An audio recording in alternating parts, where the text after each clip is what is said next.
Hi అండి. ఈరోజు అయితే ఏం కూర వండాలో అసలు తెలియలేదు. ఇంట్లో అయితే 2-3 రకాల కూరగాయలు అయితే ఉన్నాయి. చివరికి అయితే కాకరకాయ వండుదామని ఫిక్స్ అయ్యా. ఇలా కాకరకాయ అంటే ఎంతమందికి ఇష్టమో నాకు తెలియదు, కానీ నాకైతే చాలా ఇష్టం. కర్రీ కన్నా కాకరకాయ కారం అంటేనే చాలా ఇష్టం. వారంలో ఒకసారైనా కాకరకాయ తినాలి. కాకరకాయ కూర చాలా మంచిది. చేదు ఉందని కొంతమంది వద్దంటారు, కానీ చేదుతో తింటేనే చాలా మంచిది.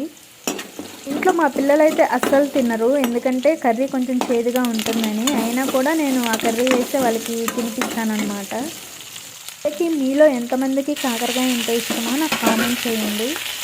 కాకరకాయ కూర చేదు ఉండకూడదంటే చిక్కు తీసి వండితే అస్సలు చేదు అనేది ఉండదన్నమాట. ఇంట్లో నాకు కాకరకాయ అంటే ఇష్టం ఉండేది కాదు, కానీ ఇప్పుడు చాలా ఇష్టం. పులుసు చేసినా చాలా బాగుంటుంది. కాకరకాయలో ఒక టమాటా వేసి ఉందండి, సూపర్ ఉంటుంది. మొత్తానికి అయితే కర్రీ రెడీ అయిపోయింది, ఇంకా తినటమే ఉందన్నమాట. ఓకే ఫ్రెండ్స్, నెక్స్ట్ వీడియోలో మళ్ళీ కలుద్దాం. Okay bye.